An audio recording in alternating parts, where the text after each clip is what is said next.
Welcome to the RavensSpace on YouTube. My name is Jason, and this is RavensSpace Daily, where we talk about Baltimore Ravens news every single weekday. Thank you guys so much for joining me today. Please subscribe to the RavensSpace on YouTube if you're not yet subscribed. I want to give a special shout out to our Patreon members because you guys are the real MVP of the RavensSpace.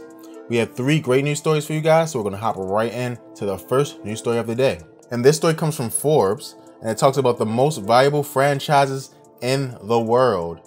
And so number 27 is the Baltimore Ravens, which I was super impressed with. Being a top 30 franchise in the world, and that talks about basketball franchises, football franchises, soccer, baseball, all these different sports franchises, and Ravens are 27th. It shows what a good job the Ravens do at building a brand and a legacy that people get invested in, that people want to come to and be a part of, and it's super awesome. Some of the teams that are also on this list that are NFL teams are the Cowboys, of course, who are the #1 most valuable team in the world, and they're valued at $4.2 billion.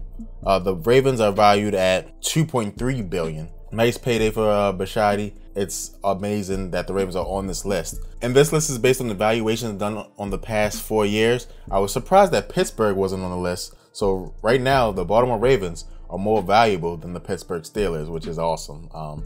But again, super great that the Ravens made it. The Forbes valued the Ravens in 2007 at $965 million. And today they're valued at $203 billion. So again, it shows you how the sport has grown, how Ravens fandom and Ravens Nation has grown. And it's a super awesome story. And I'm happy to be telling you guys that. So we're going to move on to the next story of the day. And this story comes from the Bleacher Report, and it talks about the most disappointing player for each team. And for the Baltimore Ravens, they say it's Breshad Perriman. And they talk about a lot of things, but the 2 main things they talk about is that where he was taken as a first-round pick and his inability to stay on the field.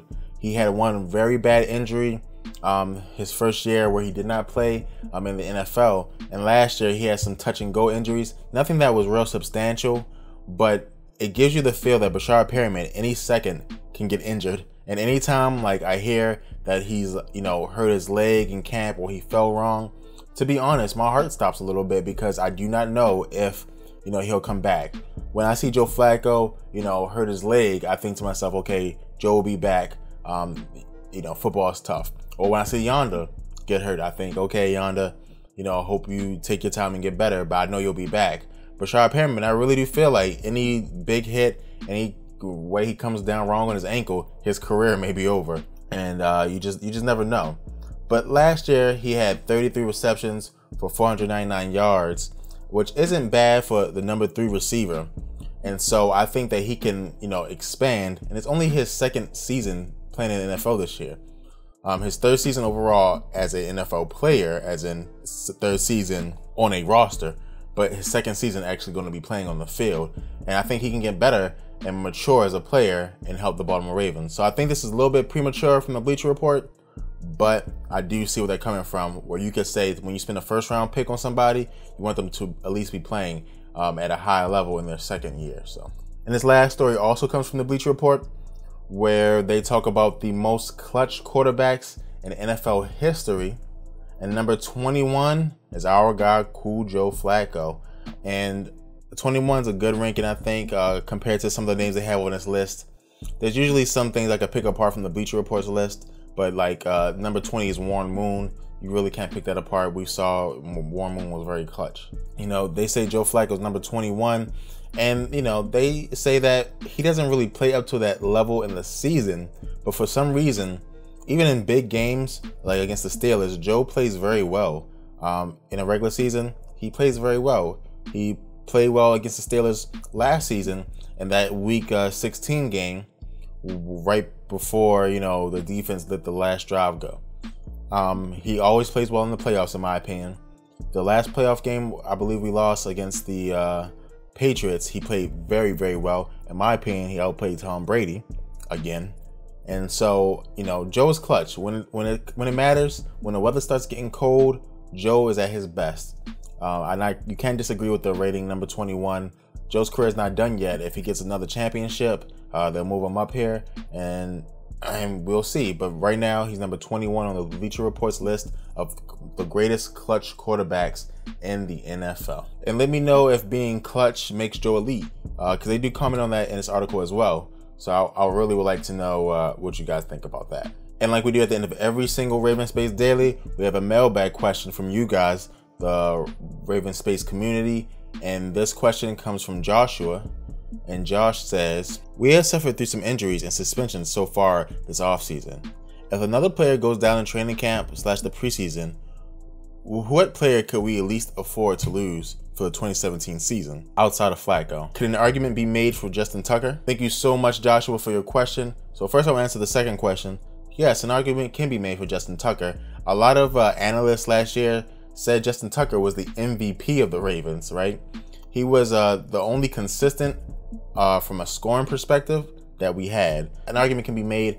I would not make that argument because he is a kicker. I will not say that he's the most valuable person on the team. In my opinion, it comes down to three players, and it's CJ Mosley, Terrell Suggs, or Brandon Williams. I think Joe Flacco is like uber the most important person on the offense, so much so that if I can't pick him, I wouldn't even pick anybody else on the offense. And I would say that it could be Brandon Williams because, you know, we paid him so much money, and to lose him would be such a big gap in our cap that it would be almost impossible for us to recover from that because we would be losing so much money on the field. Then I would say Terrell Suggs because we need pass rush.